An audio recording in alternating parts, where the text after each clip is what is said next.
It says that it is working. Okay.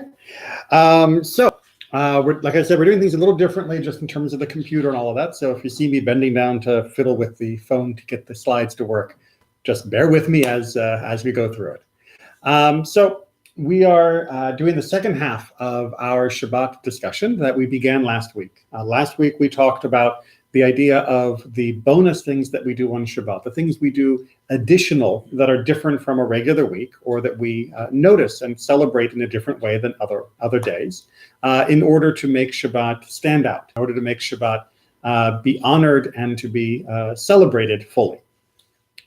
The part that a lot of people have more trouble with, because usually you tell people have nice bread, light candles, have a cup of wine, most people are really okay with all of that.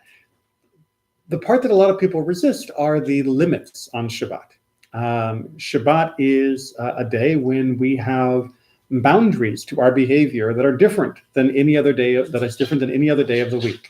And those boundaries are essential for making Shabbat what Shabbat is. They're not meant to be burdensome. They're not meant to be restrictive. They are meant to be liberating. And we're going to talk about that as we go through how we know that we have these limits, and then how limits can actually be freeing. So we'll unpack all of that, I hope.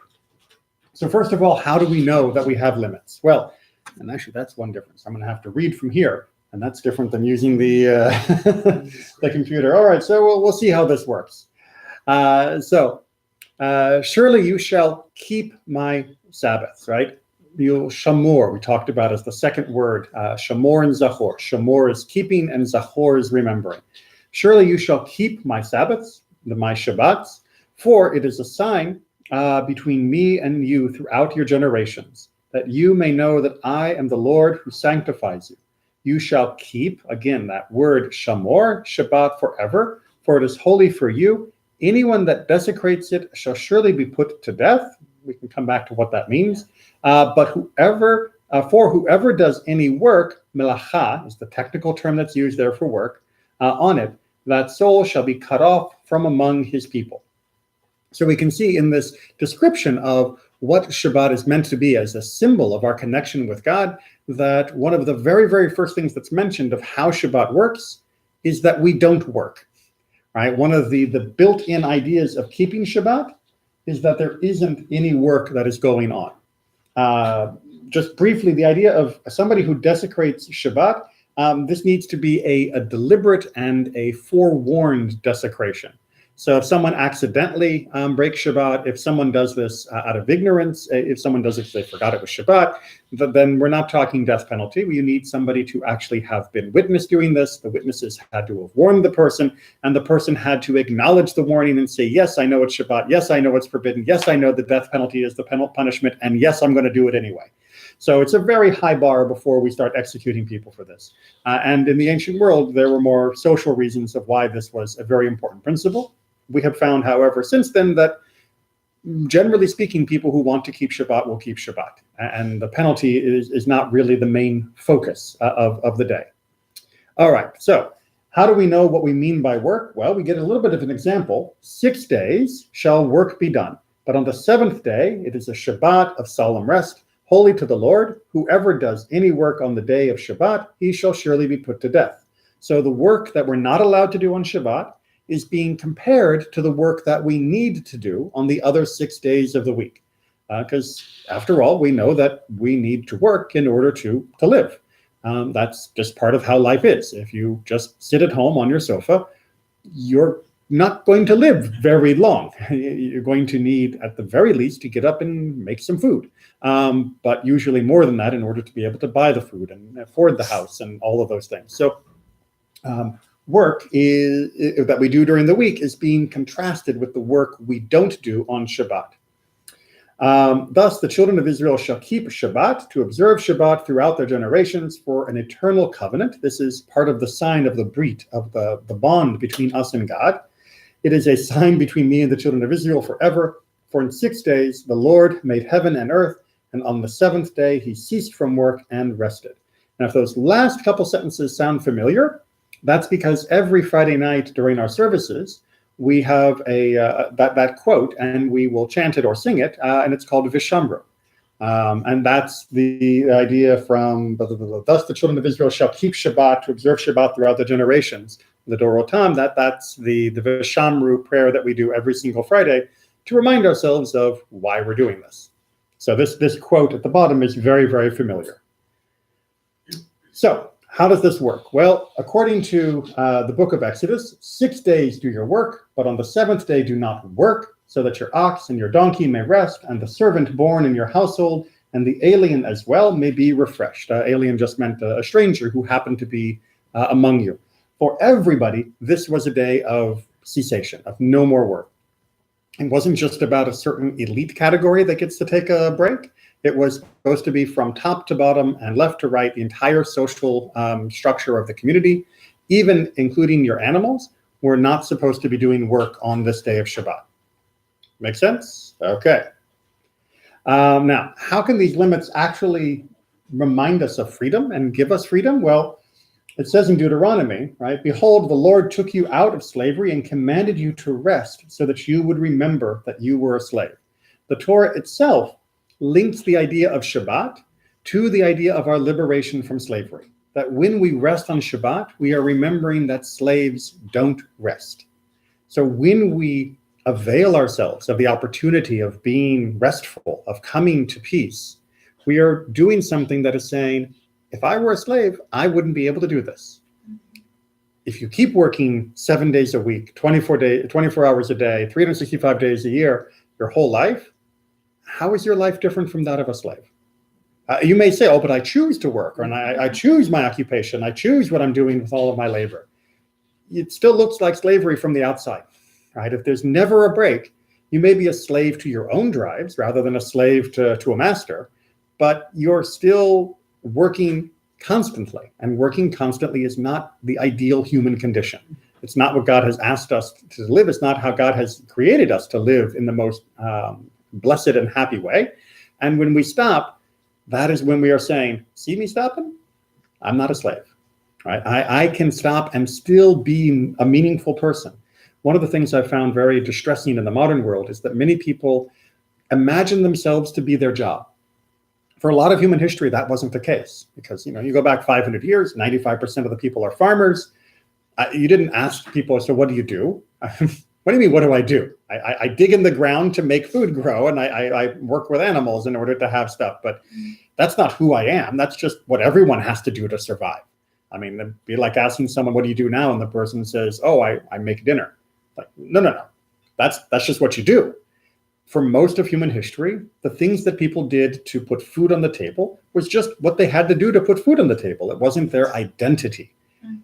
For the last 100 years, roughly, we have in the Western world taken what gives us our paycheck and turned it into our identity, almost exclusively for some people. If you ask some people, so tell me a little about yourself, the first thing they're going to say is their occupation. Really? That's who you are? Right? I mean, that's it. That's the most important thing about you is who pays you your salary, and that defines you as a human being. The Torah says no, right? What defines you as a human being is what you do when you're not working. Right? That is the most spiritual moment. That is when you have the greatest depth of your soul, when you're not being stretched thin by the labor that is forcing you to keep going and going and going during the week.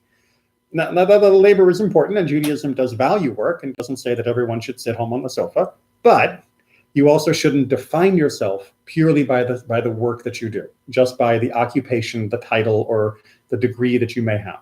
Right? That is all fine. It's good. We love and celebrate work, but that's not what you are as a human being. It's simply part of what fills your day. Make sense? And by having that one day off, we really say, this shows you that I am not my job. It also gives trust. When we have limits to what we do, we show trust in God. When we don't try to grab more on that extra seventh day, we don't try to do more work and try to advance our life or our lifestyle on that seventh day, we are saying, you know what? 6 days out of the week, if I work on those 6 days, God will make sure that I'm still taken care of. In the ancient world, this would have been even more obvious. If I'm a farmer and the seventh day comes along and it's harvest season, I'd be sitting there going, if I go out and harvest today, I'll make sure that I'm able to get all of my food out of the field. But if I don't harvest today, well, what if it rains, or what if there's a problem? But if you have trust, then you'll say, you know what? I'll get what I need to get. If I work 7 days a week, I won't necessarily end up with more. If I work 6 days a week, I'll be taken care of. And we remember that because of the time of manna, the gift that God gave us when we were in the wilderness, when God took care of us. What was the one set of instructions that God gave to us was that we had to be tested by this to not go out on the seventh day to try and get more. Right? We got plenty of manna days 1 through 6. We didn't need to get more on day 7. And as the Torah says in Exodus, and the Lord said to Moses, I will rain down bread. Manna is a better word. It's bread, but manna is what we're used to calling it, for you from the sky. And the people shall go out and gather each day that day's portion, that I may thus test them to see whether they will follow my instructions or not. But on the 6th day, when the portion what they have brought in, it shall prove to be double the amount they gather each day. So we're going to get extra on 6 to cover 7. Now, what happens, of course, right after this is people go out on the 7th day anyway, right? Because people are people. And despite all the miracles they've seen, despite all the care that God has given them, they're still worried that there may not be enough. Even though they know they've counted how much they got the day before, that there's plenty, it's human nature to want to make sure we've got extra, just to be sure, just a little more, just a little more, just a little more. And that's why we need a limit. Because human nature, even it doesn't mean about being greedy. It doesn't mean you're being selfish. We always want to be sure that we've got enough. I'm sure that if you've ever thrown like a dinner party or anything, you probably made more food than was absolutely necessary. And when you were done, there were leftovers. But you probably thought to yourself, I don't want to be caught without enough. I don't want anyone to go home hungry. I don't want to run out. And that's perfectly fine for a party. But imagine if that's how you think every single day, every single hour of your life. I have to make sure there's just a little bit more, just a little bit more, just a little bit more, just a little bit. It never stops. And if it never stops, you never stop. And that's a problem. So what are the specifics when we mean work? Well, there's a few examples that are given in the Torah explicitly, and a few examples that are given in the prophets explicitly. So in the Torah, it tells us specifically, as we just read, don't go out to gather the manna. It also tells us not to cook. It tells us not to make fire. It tells us not to gather firewood, and it tells us not to plow or harvest in the field. Those are the specific examples of the melacha, of the work that is not allowed on Shabbat. In the prophets and also in Ketuvim, in the writings, it says, don't carry from one domain to another. That's Jeremiah 17. And also don't tread on the winepress or load wares, like load up your donkey and stuff.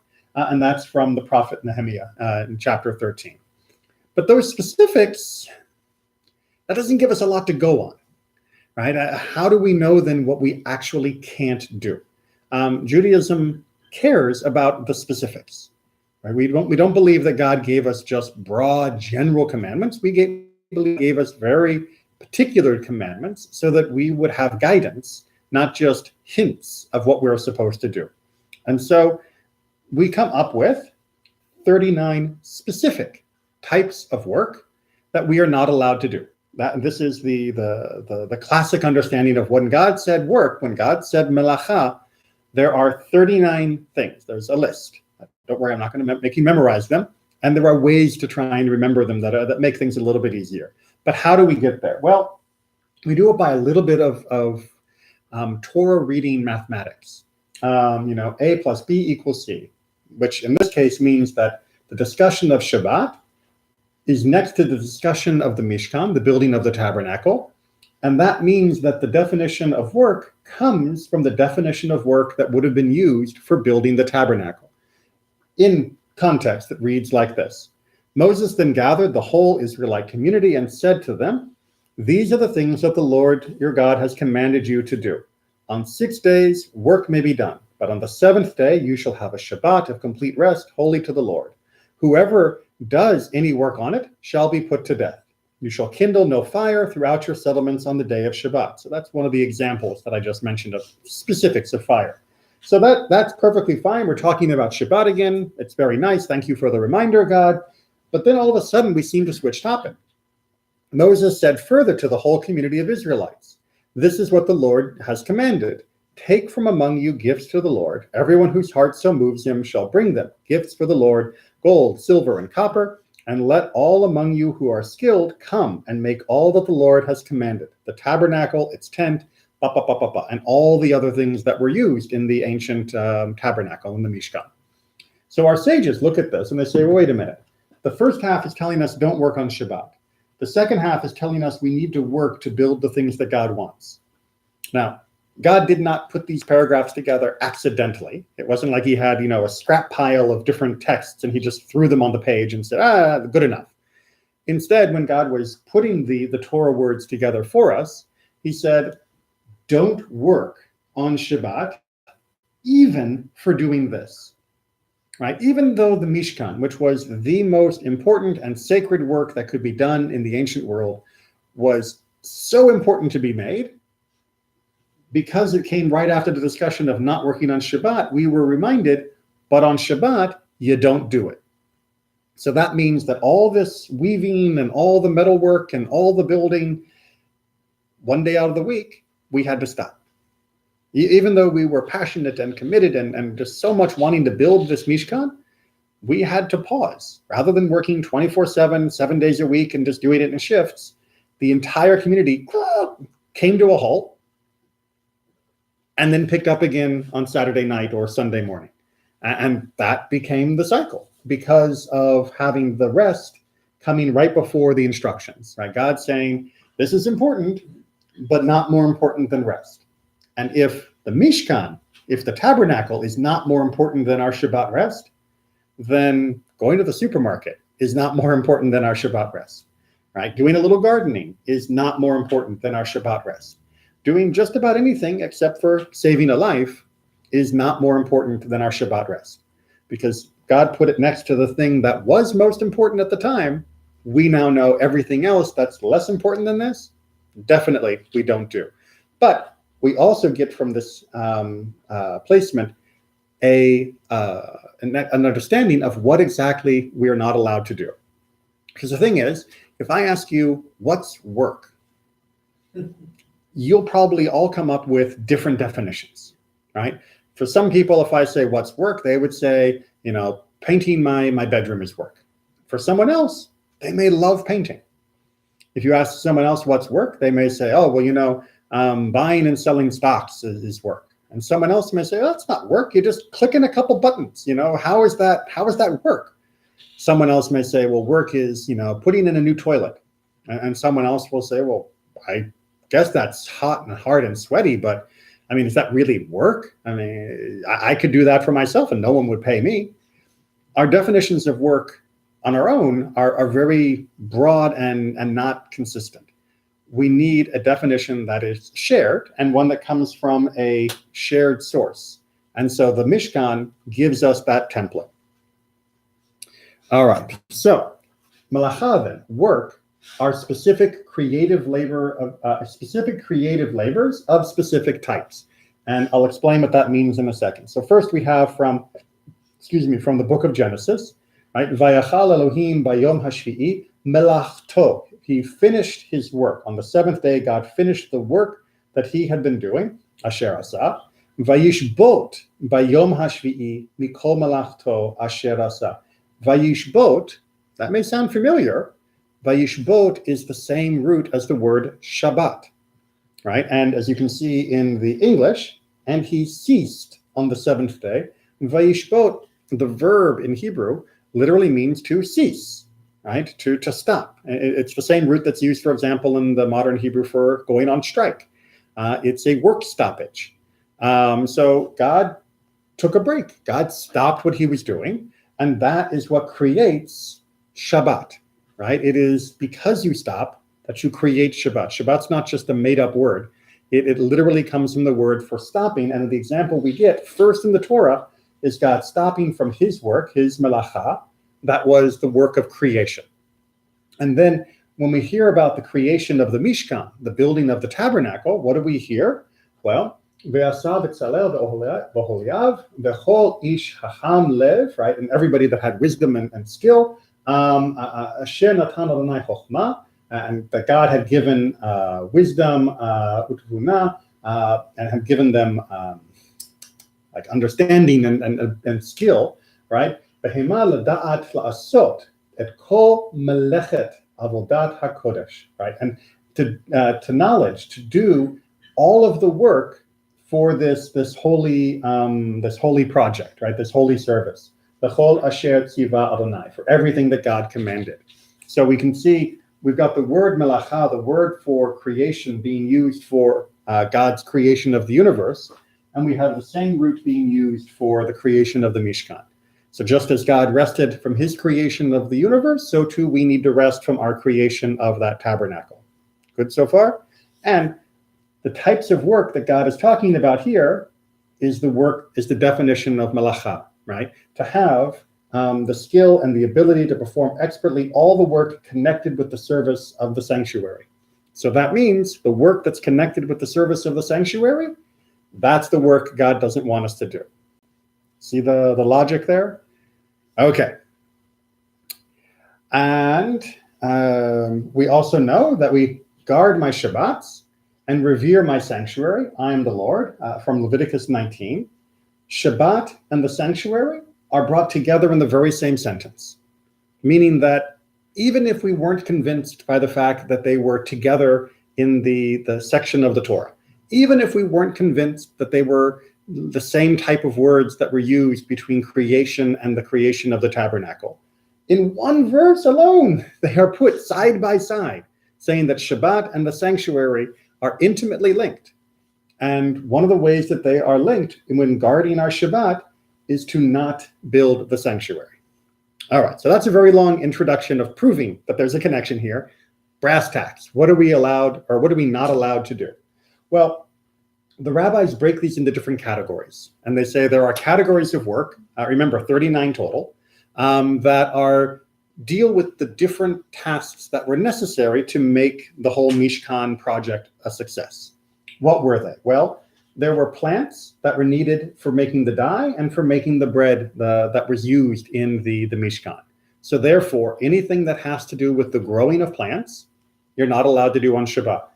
Meaning sowing the plants, plowing the field, reaping the plants, binding sheaves, that's, gathering them up all together, threshing, that's when they used to break them to shake out all the pieces, winnowing, when you would try to get the pieces to separate, sorting to pick the good from the bad, grinding up the pieces, sifting in order to get rid of the chunky pieces from the fine pieces, kneading, like if you're putting together flour and water, and my phone tried to do an action because of my hand motion, kneading, and then of course actual baking. So all of these 11 categories we don't do. Now in the modern world, I'm guessing that most people here are not farmers, and you probably don't have, your own field out back.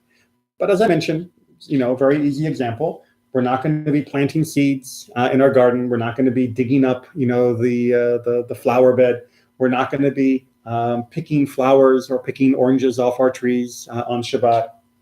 We're not going to be grinding up our coffee on Shabbat. You're not going to be, of course, making bread or cooking on Shabbat. So all of those things that we do on a regular day, those being modern things, we don't do on Shabbat. Make sense? Okay, category 2.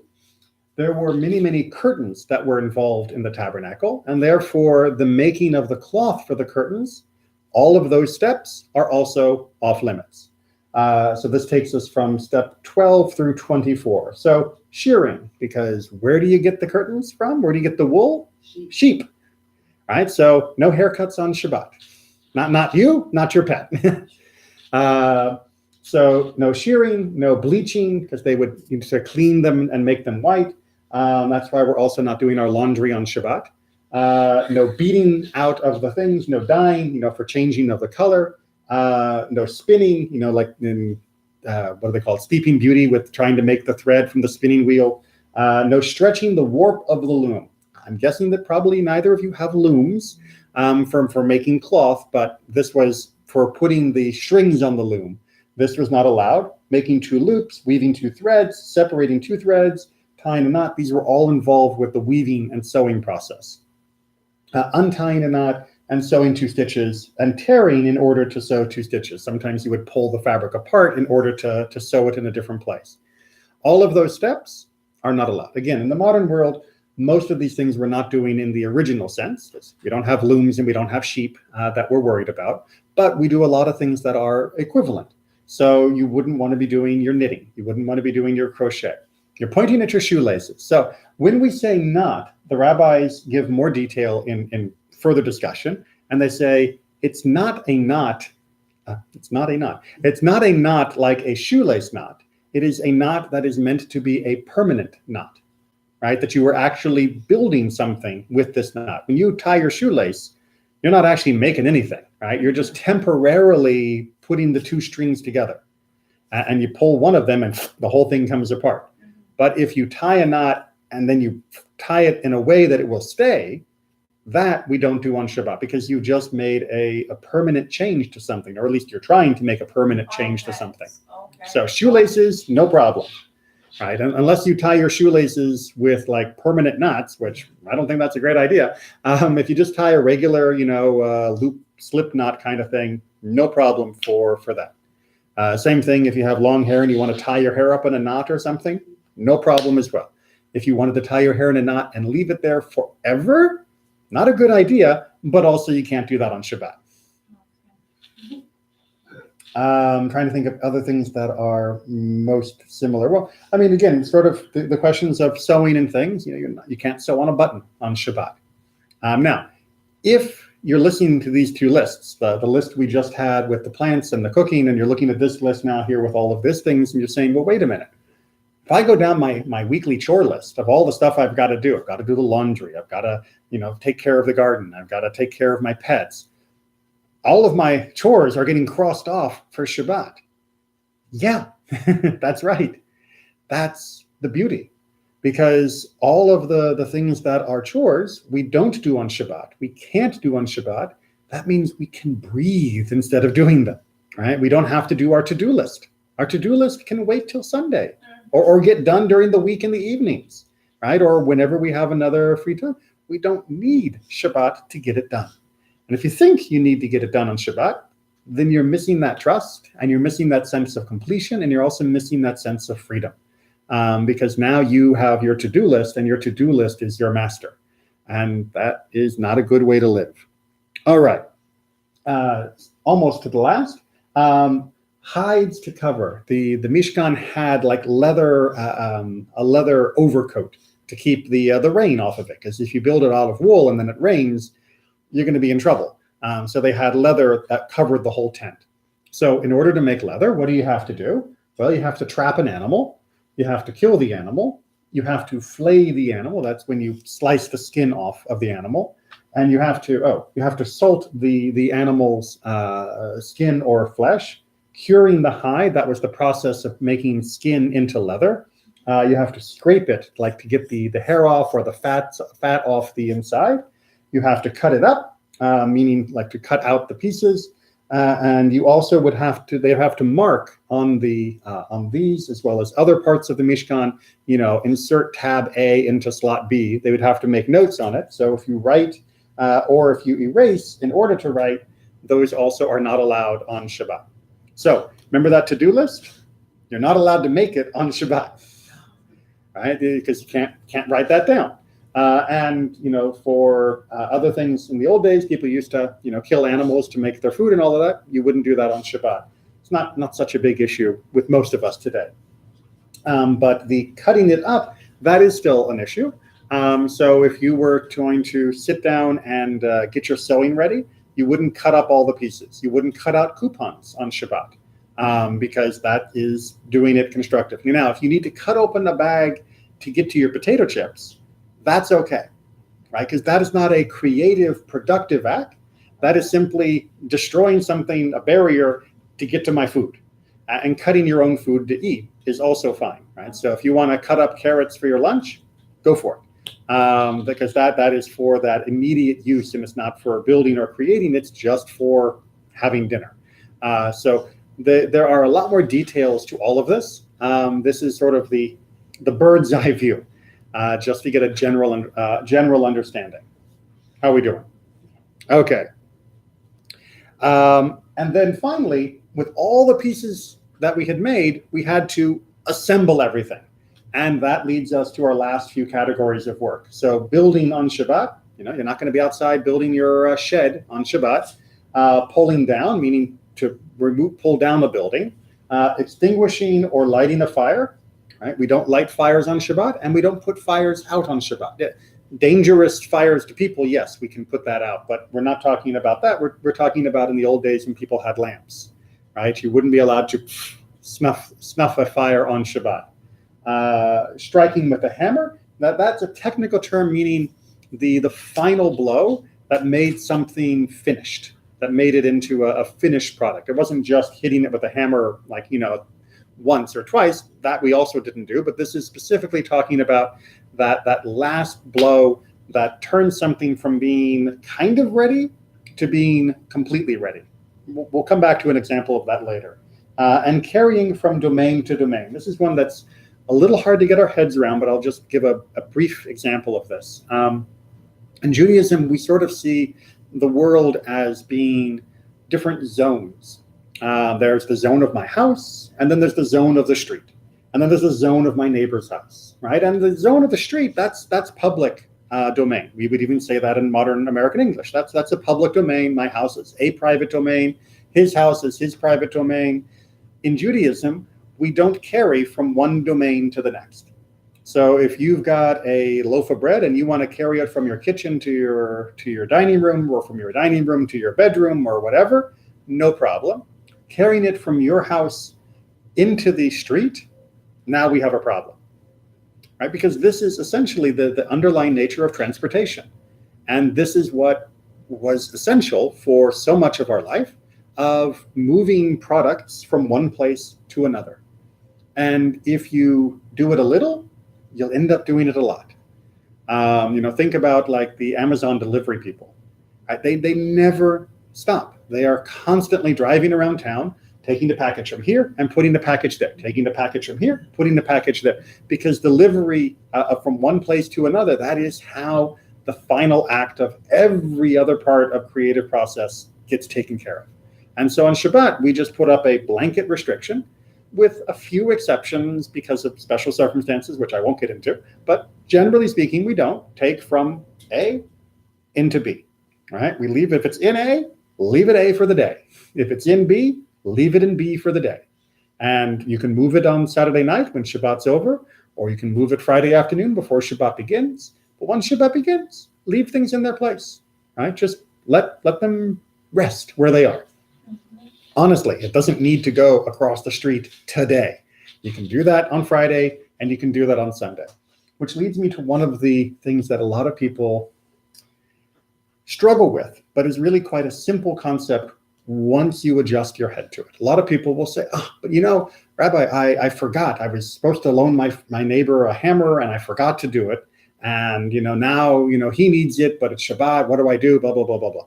It's like, well, yes, and I understand that that's a problem, but it's only a problem because you weren't thinking about Shabbat before Shabbat.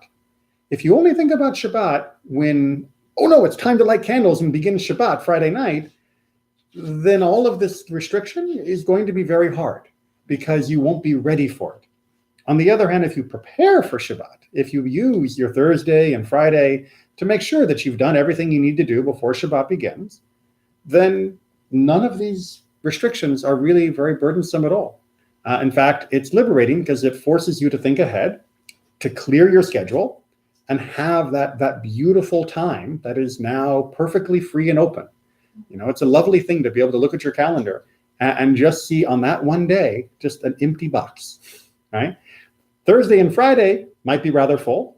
Saturday night, Sunday might be very full, but there's one little box that's totally empty. And you don't have to write anything in that little box in your calendar ever. And once you get that in your mind, that box is empty, so everything has to spill either before or after. It makes it much, much easier to be able to take care of all of these restrictions without making them feel like they're tying you up, because you just made sure that you spread them before and after. Make sense? But it does take adjustment. I definitely recommend that you don't try and stop doing these all at once, right? If you're used to doing lots of stuff on Saturday, you need to start slowly, pulling back, right? Maybe I won't do any writing, maybe I won't do any cooking, maybe I won't do any gardening, maybe I won't do any, pet grooming. Just one step at a time, begin to change the way you do your chores and activities. I'm not going to do my grocery shopping on Shabbat anymore. I'm going to do my grocery shopping on Sunday. And little by little, you'll find yourself reclaiming that time and that space. And then you'll become very happy and protective about it. And it's like, no. When someone says, oh, you want to go to the mall on Saturday? Like, no, that's Shabbat time. I've got that clear now. I'm not going to clutter it up with more activities. This is now, my perfect little temple and time. And once I've made it, clean space, I'm not going to let more junk fall into it. So start little by little, and eventually you'll see how much it helps. And then you'll eagerly want to clean out all the other activities. Make sense? Okay. But it's not just about the legal or technical definition of work. There is supposed to be also a thought process, a spiritual process, where we feel the spirit of Shabbat that can still make us think twice about certain activities. So what do I mean? Well, Abraham Joshua Heschel, one of the great rabbis of the 20th century, said that Shabbat is an island in time, right? In the tempestuous ocean of time and toil, there are islands of stillness where man may enter a harbor and reclaim his dignity.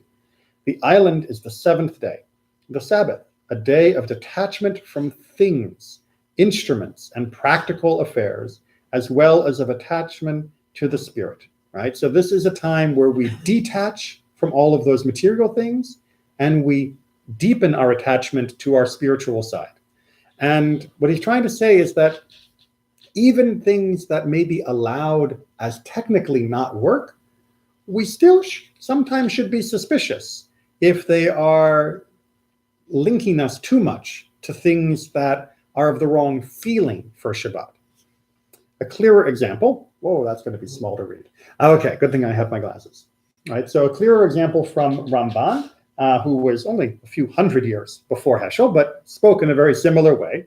Right? It seems to me that this midrash, the teaching that he's commenting on, is saying that we have been commanded from the Torah to have rest on the festival, even from activities which are not melacha, that are not technically work. A person should not labor all the day measuring grains, weighing fruits and merchandise, filling casks of wine, emptying vessels, and transporting stones from house to house and place to place. And the city should be walled and locked at night. And should the city be walled and locked at night, they could be loading the donkeys and delivering wine, grapes, figs, and all the goods on the festival, so that the market would be full of all sorts of buying and selling, with the shops open and the merchants attending and the vendors with all their wares displayed with their coins before them. And the workers would be rising early to hire themselves out for these and similar tasks as if it were a weekday. And all of this on the festival and even on Shabbat itself, for there was no melacha in all of this.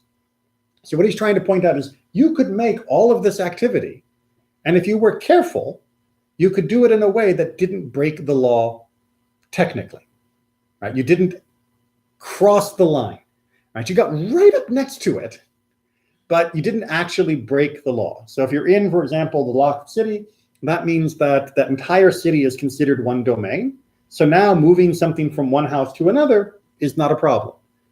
But that means I could be delivering things, right? No one's paying me to do it, right? Or they're not paying me at the moment. It's not like I'm actually, doing my job. So technically I wouldn't be breaking Shabbat.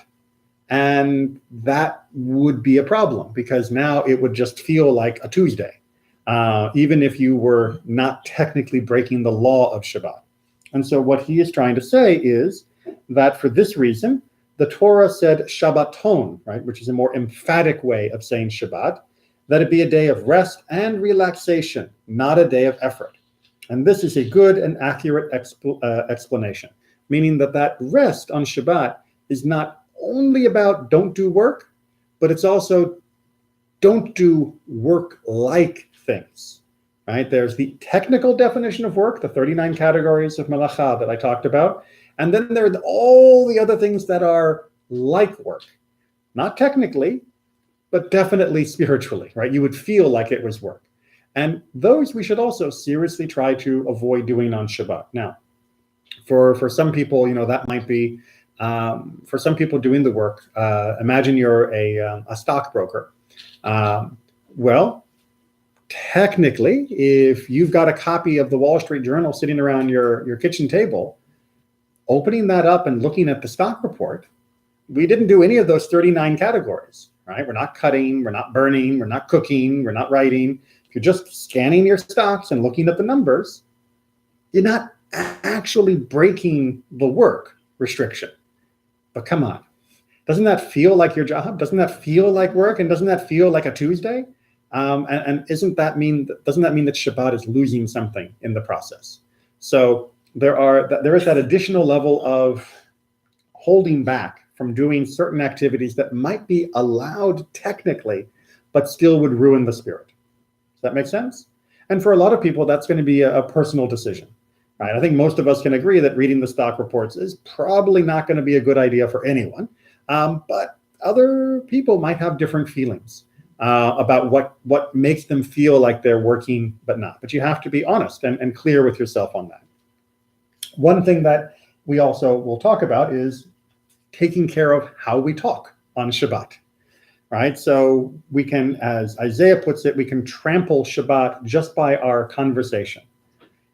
He takes it from the negative side. If you refrain from trampling my Shabbat, if you stop this, if you stop pursuing your affairs on my holy day, instead, if you call Shabbat delight, oneg, like we talked about last week, the Lord's holy day honored, right, kavod, like we talked about last week, and if you honor it and go not your ways, nor look to your affairs, nor strike bargains, then you can seek the favor of the Lord. I will set you astride the heights of the earth and let you enjoy the heritage of your father Jacob, for the mouth of the Lord has spoken. So he's trying to point out, you may think that taking care of business on Shabbat is what's going to get you ahead, but as a matter of fact, God will make sure that your life is better, not necessarily higher net worth, but your life is actually better if you stop doing this on Shabbat. And that's one of the hardest things for people to adjust to, is to recognize that the ultimate measure of our worth is not our net worth, but our spiritual worth. And if you don't have Shabbat to rest on, you're never going to be investing in that part of the most important part of your life. Okay, so we got just about 15 minutes left or so. So I wanted to cover a topic that is a very, very modern topic, and one that causes a great deal of argument within the Jewish community, and one that the conservative movement has a variety of opinions on, but is essential in the modern world. And that's the topic of electricity. All right, so electricity, as you may have noticed, is not on that list of 39 categories. It didn't say electricity. Or did it? That's the debate, right? So there are many people who argue, that electricity is fire, right? This goes back to the early days of electricity, back in the 1800s, when the very first electric light bulbs were being installed in Europe. And people went to the rabbis and they said, oh, rabbis, this new light bulb thing, are we allowed to use it on Shabbat? And the rabbis said, well, what is it? Right? Because good rabbi, you got to ask, what is this thing before I can tell you whether it's allowed or not? And the way it was explained to the earliest rabbis was they say, well, Rabbi, how we have the gas lights, right? The literally the light, tubes that would bring gas into your home. You'd turn it on, you'd light it, and then it would burn. They said, well, it's kind of like those, except there's like a big fire in the downtown generator, and the fire travels through these wires. And then when you turn a switch, the fire was in the light bulb, right? That was the way it was explained. And so, of course, the early rabbis, who were not scientists or engineers, they said, well, if it's fire traveling through the wires, then no, of course not, right? You're not allowed to make fire on Shabbat. You're not allowed to put fire out on Shabbat. There's a problem with that, however. I mean, obviously, from a physics point of view, it's not fire. But even from a Jewish point of view, because Judaism does have its own technical definition of fire, electricity doesn't meet that definition. So what does Judaism technically say fire is? Well, Samuel said, people may extinguish a lump of fiery metal in the street so that it will not do any harm to the public, but not a lump of fiery wood. So imagine you are walking by and the blacksmith is banging away and a piece of wood flies out that's on fire. Well, if it's just sitting there in the middle of the road and it's not actively causing any trouble, but you think it might, you just stand there and watch and let it burn down and, just make sure it doesn't go anywhere and start burning people. But it's not something you would put out on Shabbat. On the other hand, if he's banging and banging and a spark of hot metal flies out and it's glowing red hot, still dangerous, still hot, and just as, heated as the piece of wood, that you're allowed to put out. That you are allowed to cool, to extinguish, and to stop. So right away we can see hot metal, not the same thing as burning wood. It may look the same, it may do the same work, it may do the same damage, but it is not the same thing in the eyes of Jewish law. As another part of the Talmud says, a lump of fiery wood is forbidden because when it is extinguished, it makes charcoal, right? You get something good out of burning wood. I know nowadays most of us, we don't think like this, but that was what was necessary. You would burn wood first and then you would put it out and that made charcoal. So you're producing something, you're not just ruining something. Whereas with a lump of fiery metal, it does not, right? You can't make charcoal out of metal. It's just not the way it works. And then again, another part of the Talmud now, the rabbis argue over the cooking of the Pesach offering on coals. To make the Passover sacrifice just right for Passover, which we can't do anymore, but they used to be able to. It is eventually established that wood coals do count as fire, but lumps of fiery metal are not classified as fire. So not only are they treated differently for what we can put out, but when we're cooking that's done with metal coals is not considered the right kind of roasting for the Passover cooking. Now, cooking with metal coals is still not allowed for Shabbat because it's the cooking problem, but it's not because of the fire problem. And they're showing that between wood fire and metal fire, there is a difference. There is a technical difference. So electricity is fire? No, electricity is not fire. So we are allowed to do something. Well, maybe. Right, I'm not done with my mystery yet. So, because after people began to understand what electricity was and they began to discuss it and they knew that both physics as well as Judaism said it's not fire, people tried different explanations. So they said molid, right? Molid is the act of making something new, or boneh, which is the act of building something, or makeh b'patish, which is the act of striking with a hammer that we talked about before. They said maybe it's one of those types of works, and then it would be forbidden. Well, molid, they argue that the closed circuit creates something new, right? You're giving birth to a new system when you close the circuit and you go switch, because now there is light. No, right? The circuit is not new, nor does it permanently transform the device, right? When I flip the switch, I didn't make anything new. It was designed to flip up and down, right? That there's no novelty that's occurring here. And when I flip it one way, it's not in a permanent state. It is just temporarily there, and then I'll flip it down. And so I'm definitely not creating something new. Bonnet, right? The closed circuit, people argue, is the same as building, right? No, because the circuit is no different than a door or window, right? It is not the wall itself. If I open the door, I haven't made a building. If I close the door, I haven't made a building, right? That's why on Shabbat, you're allowed to open your door and go out, and you're allowed to close your door and when you come in. And you can open a window and you can close a window. Nobody would consider that creating a new building or constructing a new thing, because it's just how it's meant to work, and you're allowed to vary the object. So, bonnet, not really a very good answer. Makeh b'patish, right? The striking with the hammer, that final blow. The argument is the closed circuit is the final blow that finishes the device.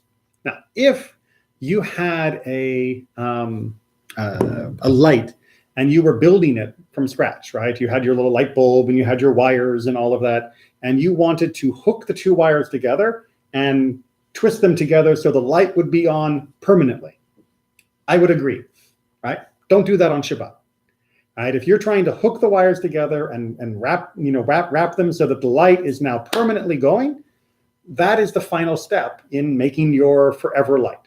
You should not do that on Shabbat. But a switch, right? This does not permanently render the device done or usable, right? A switch goes on and off. It already was there, and by putting something on, you're not making it done. It was done before you put it on, right? If I buy my phone is a finished product even before I push the power button, right? Pushing the power button doesn't transform my phone into a finished phone.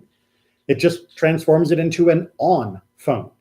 And likewise, when I turn the power off, I'm not destroying the phone. I'm simply turning it off. The phone itself is still intact. It is still its full self. Make sense? Right? For example, if I put my, lull my baby to sleep, I don't have one anymore, but when I had them, if I, help them go to sleep, I'm not killing them, right? That they may be asleep, they're turned off, but that doesn't mean that they are, gone. They're just still there in a different mode. Same thing when I wake up, somebody else. I'm not creating them by making them get awake, right? I'm just moving them from sleep to being awake, which they might be a little upset about, depending upon what time it is. So the idea that electricity has either fire or creation or building or any of these other ideas really doesn't fit. Now, in Orthodox communities, it has been the habit not to use electricity since it was first developed because of that mistake. And the Orthodox world doesn't change habits quickly. And so, yes, they still do not use electricity. The conservative movement, we pride ourselves on using analysis, not only habit, to guide our traditions. And so by the middle of the 1950s, the conservative movement had re-examined electricity and recognized that none of these arguments worked. And we said, yes, electricity is permissible on Shabbat, right? Electricity doesn't fall into the category. Now, does that mean do whatever you feel like? No, right? Any action which is prohibited in and of itself is also prohibited when done with electricity. So for example, electric scissors. You might think, okay, I'm not allowed to do the shearing of my sheep, but if I have a electric shearing, would that be okay? Nope. The electricity part's fine, but the scissor part is still not allowed on Shabbat. Electric typewriter. I can't write on Shabbat, but if I push a button and it makes a picture on the paper, maybe that's okay because the electricity is doing the work, not me. Not allowed, right? Electric saw. I'm not allowed to saw, on Shabbat, but if I use my electric saw, nope, you're still doing the work even though you're using electricity to do it. And for example, electric sewing machine the same way, also not allowed on Shabbat. So because it's not just about the pulling the needle, it's so what if you're using electricity to pull the needle, you're still doing sewing. So what would be okay? Well, lights are the most notable example. Or adjusting a thermostat would be a notable example, which would be a little different if we lived outside of Florida. If you live in a place where there is gas for your furnace, then we do have to be careful about adjusting the flame, which we don't do on Shabbat. So there, it's best to make sure your thermostat's programmed before Shabbat begins. But here in Florida, where almost no one has a gas furnace, and even if you have a gas furnace, how many days a year do you use it? Adjusting the air conditioner up and down is only moving electrical circuits and not violating any of the other prohibitions. So there are some things that are permitted. One of the more controversial upshots of this is that there are some authorities that argue, so that means television is allowed, right? Because it's electricity. And the answer there is, I believe, technically yes, but it brings me back to that question of spirit, right? Of the spirit of Shabbat.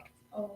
If your day on an average Tuesday is spent with, watching the news and watching your favorite, TV show or whatever, and streaming your Netflix, binge watching and all of that, and that's what you also do on Shabbat, then it's just another Tuesday. and it doesn't have the right feel to it. So although it might technically be okay, and for some families it probably is a good use, if you bring everyone together to watch the video of Aunt Susie's wedding or something, that could be a good reason to have a TV on and bring people together on Shabbat. But for a lot of families, the TV is something that separates people. These lovely little screens are the kind of things that often push us apart and to take up too much of our time and make us feel like it's a regular weekday. So technically it might be, but I'm reminded of what Ramban said, which is just because it's allowed doesn't mean you should do it. There are still, you have to be honest, a lot of things that we might be allowed to do, but would make our Shabbat less special if we did them. And that ultimately, from both last week and this week, is what this is all about. It's about making the day of Shabbat feel special so that we will feel special.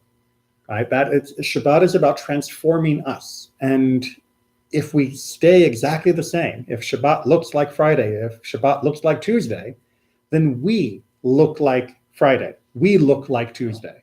And that means we never let ourselves be someone different. And we have to make sure that we give ourselves that time. That's why God gave it to us in the first place and why God gave us rules. Because if we didn't have the rules, we wouldn't do it. It's just human nature. Okay, so with that, I'll remind you that one of the things that we say on Shabbat, and I should get an early jump on today, is Shabbat Shalom. Right? May you have peace on Shabbat. And peace means having this wonderful, peaceful time.